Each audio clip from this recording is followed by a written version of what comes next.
Κύριε, γεια σας. Ευχαριστούμε πολύ τον Κύκλο και τον πρόεδρο, τον κύριο Βενιζέλο, για τη δυνατότητα που μας δίνει για μια ανοιχτή συζήτηση ουσίας με βάση τα νέα δεδομένα και τις νέες προκλήσεις που έχουμε μπροστά μας. I would like to thank Professor Kevin Featherstone for being with us today. Hello, Kevin. Hello, George, and my pleasure to be with you, and thank the organisers for the invitation. Kevin is an expert in comparative politics, public policy and political economy. His focus has been on the European Union and on contemporary Greece, both separately and in combination. And I will try during the next 20 minutes to get as much as many of his ideas on the topic of this seminar, the new geopolitical environment, Europe, and of course, Greece. Kevin, let's start with that. You've been writing about Europe for at least 40 years. How significant are the events of recent weeks for Europe? What do you think?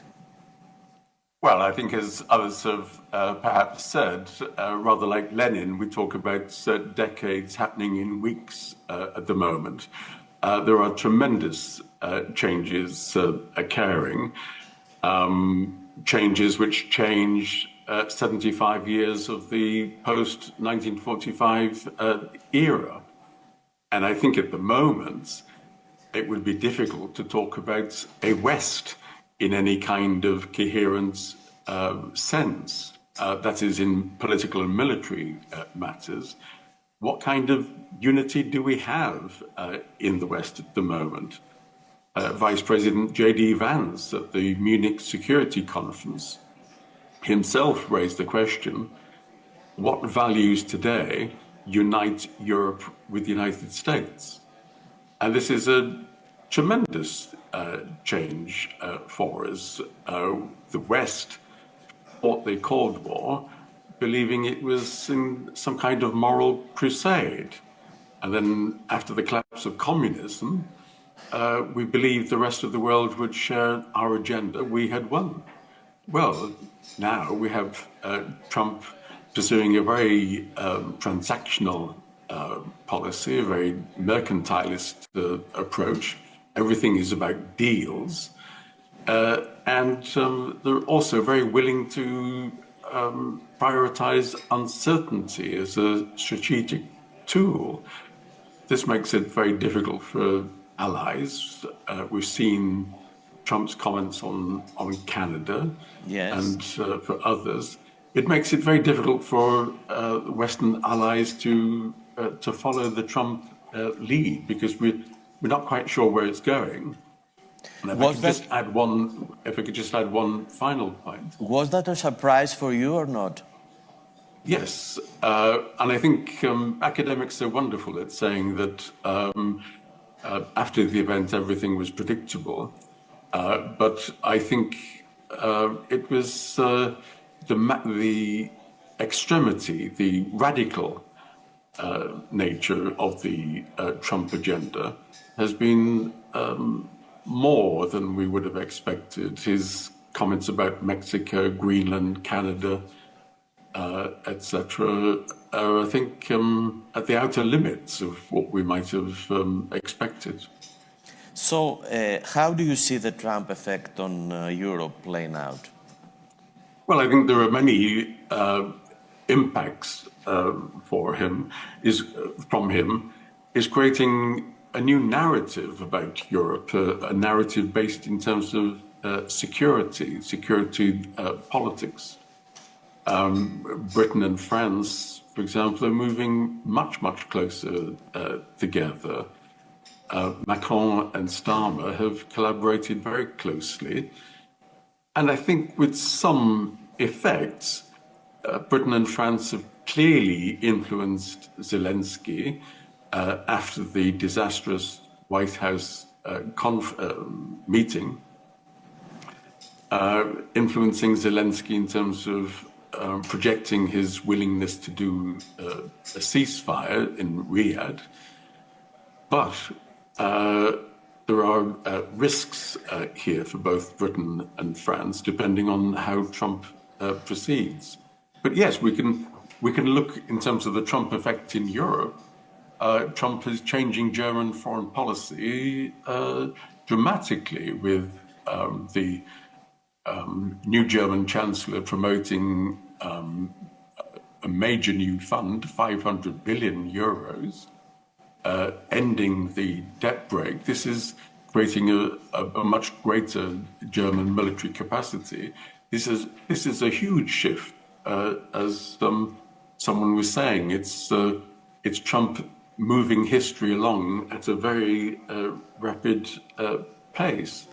But I think also Trump is having an effect in terms of the far right in Europe. We think in terms of Italian Prime Minister Meloni, for example, being highly critical of Putin, Yes. when Viktor Orban in Hungary is not. So there are diverse impacts here in terms of foreign policy. And dare I say that Trump may also be partially overcoming Brexit as well, with the collaboration between France and Britain. So how might the EU itself change with Trump? Well, I think there are a number of impacts on the European Union as a system. We've seen, as I say, these fiscal shifts, the idea that the European Union would allow countries to borrow more, to create bigger loans, particularly to invest in defense. And the German shift on the fiscal rule is a remarkable one. But yes, the European Union also needs to adapt itself to trade wars and to defend its interests. It is really quite remarkable that the United States, which could lay claim to having created the European Union after the Second World War, is now seeking to dismantle that Western trade order, overturning history. So I think we're seeing a new architecture in Europe in which the European Union tries to establish a much broader network of alliances with the UK, with Turkey, with Norway, other countries, in a much more complex architecture. But I think for the European Union, there are major risks here.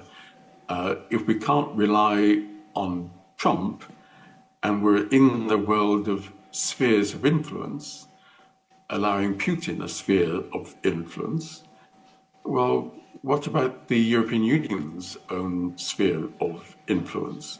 In other words, what can the European Union offer countries like Moldova, Georgia, in any practical sense? When the choice for them seems to be Putin or Europe, what can Europe actually offer, which is somehow to secure their future against a Russian threat? In terms of the European Union and security, then of course we're seeing announcements about massive investments in defense, but the European Union itself is a long way from being able to be a defense organization itself. Do you believe the European citizens are ready to pay for defense? Well, I would say that public opinion is supportive of the European Union playing a defense role. Even before the recent crisis, last autumn, we saw the Eurobarometer public opinion poll across all 27 member states had something like 80% of Europeans believing that the European Union should play a much stronger defense role. Now, when it comes to paying, of course, there are difficult choices to be made, and we're seeing those in the UK at the moment. But the European Union's shifts in terms of borrowing, in terms of creating new loans, should serve to lessen the financial cost for individual governments in a political sense. The European Union is creating a capacity. But I think there's a time lag, George. So the European Union has an aspiration to play a bigger defence role, but getting the jigsaw all together will take time. And I think the only realistic alternative is for the European members to play a much bigger role in NATO. Okay. Trump seems to pose important challenges for the UK and its traditional special relations with the United States. Do you see the UK overcoming Brexit? Trump is a major challenge to London, and no post-war American president has been a bigger challenge to London than Donald Trump. And if we think of British foreign policy for the last 8 decades, we've seen ourselves as a bridge between Europe and the United States. Well, being a bridge with the United States at the moment seems to be something really rather risky. The foundations aren't very strong. We don't know what Trump will do. Britain and France are asking Trump to give a security guarantee for putting troops into Ukraine. Well, what if Trump actually ignores that? He's having his telephone call with Putin today. What if they do a deal which says that there should be no armed troops in Ukraine? That would be a tremendous defeat for Britain as well as France. And what if Trump simply sidelines Britain and France in these Ukraine negotiations? The entire structure of having a bridge in our foreign policy between Europe and the United States falls away. Now, in terms of whether Trump is helping us to overcome Brexit, this would be somewhat contradictory, of course, because Donald Trump was a major champion of Brexit. But I think he is moving us much further along the spectrum. So I don't think in the next 10 years we're talking about Britain becoming a full member again of the European Union. We're not talking about a re-entry. But I think what Trump is doing is to make it clear to Britain and the EU 27 that there must be serious cooperation in matters like security. Now, for Macron in France, he's saying, well, yes, we can have deals on security, but we should also place these in a large package deal. So we have a new relationship between the UK and the EU 27. Well, let's see how that goes. But last week, let me add, there were 20 EU member states signing a so-called non-paper, which urged the EU and the UK to come to a major new agreement. Unfortunately, that wasn't signed by Greece, but 20 nations did sign it. So I think, to answer your question, not overcoming Brexit completely, but I think we're seeing much more functional discussions, agreements between the European Union and the UK, much more specific in certain policy areas.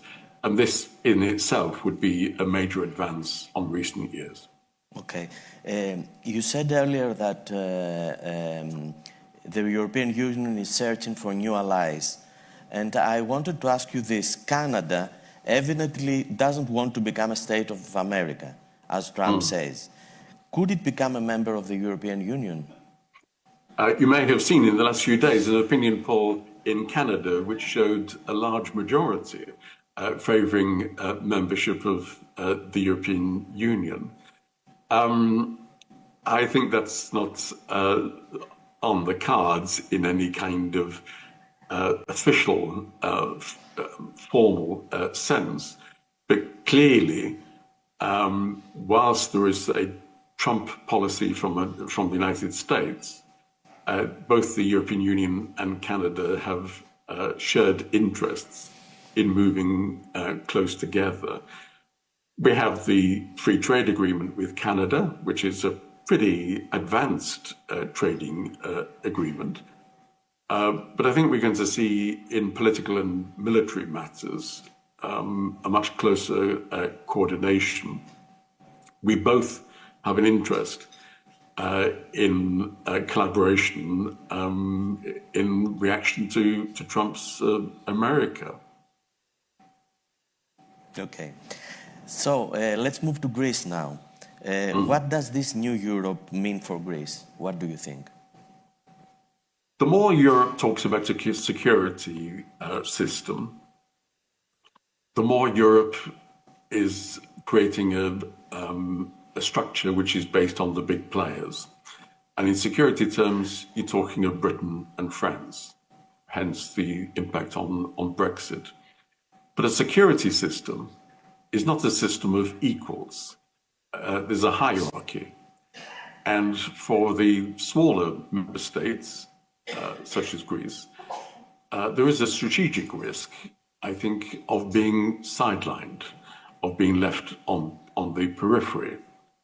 Unfortunately, we saw the other week that the summits arranged in London did not involve Greece. So there are, first of all, risks of being sidelined when you have the big players dealing in security matters. But I think also there are risks when it comes to the need to collaborate with Turkey. Both NATO and the European Union have a strategic interest in maintaining close and friendly ties with Turkey as a fellow NATO member. And of course, Erdogan can have much more influence these days. Turkey is expanding its influence. It's a major defense player. It's something like the second or third biggest NATO military power. I think the risk for Greece here is firstly that Trump, as in his first presidency, becomes rather enamored of Erdogan as a strong leader. But also you don't wish to have Trump involved in any of the Eastern Mediterranean issues. I don't think Greece could trust a Trump approach on the Aegean, on the economic zones in the Eastern Mediterranean, and you don't wish to have Trump dealing with Cyprus at all. So I think the risk is to keep Trump at bay. For the European Union, then as I say, European states have an interest in keeping Turkey on board. What that might mean poses risks for Greece. And we've seen the European Union being willing to engage in rather dirty deals as on migration with Turkey. So I think the risk for Greece is that the big players in security terms in Europe may try to do deals with Turkey, which are not particularly in Greece's interest. But I think the task for Greece is to... Greece has a strong interest in maintaining its position in the core of the European Union. And a uniting European Union is, in principle, a good idea for Greece. Kind of strapped to the mast in a rather like Odysseus, as it were. So it's good that Europe is uniting for Greece, but it has to remain part of the core. You say Greece might find greater safety with an EU that is uniting, but how well do you think Greece has adapted to the EU membership so far? And are you optimistic about its convergence in the future? It's a major challenge. I mentioned Odysseus. Karamanlis clearly saw the strategy for Greece as being to strap itself to the mast of the European Union. And today's turbulence in the international system underscores that for Greece as a strategy. It's a major advantage that Greece is in the European Union. Its membership has brought many benefits, but remaining as a core member, it's rather, if I can switch the analogy, it's rather more like Sisyphus pushing the rock up the mountain rather than simply being strapped to the mast. The task has been Herculean. I think there has been a long-term risk for Greece of not being able to fully converge. And I think in the crisis, we've seen Greece making convergence in financial terms, budgetary terms, constraints of such like. But there are structural issues here for Greece. We think in terms of the wider aspects of public institutions in Greece. We know successive elections, successive prime ministers. The current prime minister is talking about making the state institutions more efficient and being better able to deliver policies. Let me just say on that if we look at some of the international indicators, rather like the World Bank indicators on the quality of public institutions, the quality of government institutions, then in the last 10, 15 years, Greece has converged with other Balkan states much more than it is converged with the Western European states like France and Germany. And that is not the case for Spain and Portugal. Spain and Portugal have improved the quality of their government institutions and converged with France and Germany far more than Greece. So we know public institutions are a problem. It's a structural issue for Greece, but we'd also think of the difficulties in terms of the judiciary and, yes, in terms of education and the universities. And I know that there is much excitement when a government reshuffle takes place. But can I just note that we in Greece have a really quite significant turnover of ministers. Kyriakos Perikakakis was Minister for Education for I think just over 2 years. Well, what does that say about the ability to have consistency of policy in a situation where the ministries themselves have so much changes of staff according to who the minister at the time is? So it is a structural issue more than questions of individuals. And Greece needs to be able to converge far more. So has Greece converged hitherto? Of course, at a nominal level, there is much change. But deeper systemic issues, which are, go beyond one party or one prime minister, still remain and still pose a major challenge. For the future, it's a question of, as the Prime Minister has said, moving ahead rapidly with reform. One might have thought that conditions in which you have a large parliamentary majority and a weak opposition might have encouraged more reform so far, but that is the challenge for Greece. And I think it is actually linked to the current crisis. Greece must remain a core member of the European Union. It cannot talk the talk without having serious, difficult, painful reform domestically in its institutions, in its opening up to a more competitive economy, easier for foreign direct investments. Greece has to meet some of these challenges because they also have implications for Greece's wider role in Europe as well. Last question. Do you see a political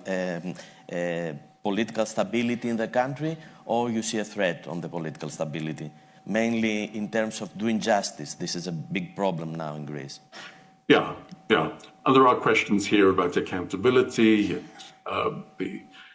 We think of the Tempe protests recently, etc.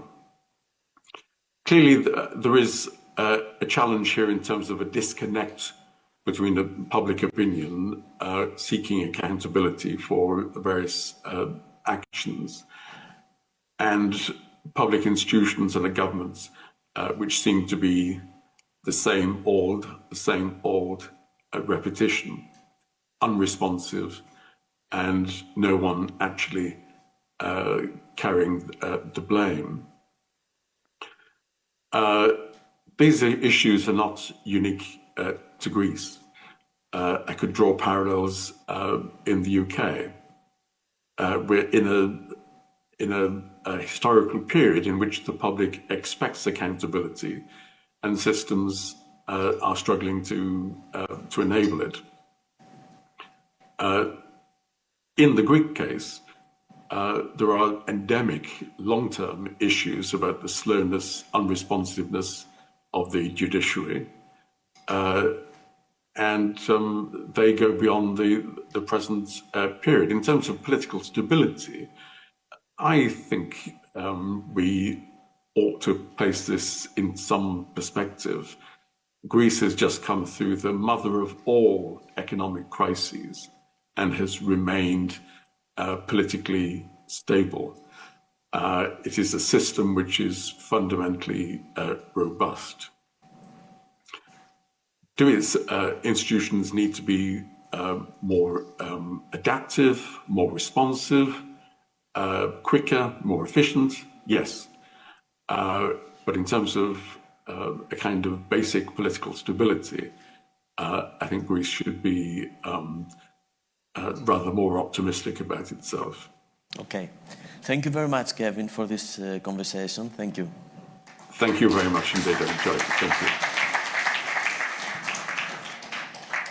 Θα συνεχίσουμε με την κυρία Δαμανάκη, αλλά νομίζω ότι πρέπει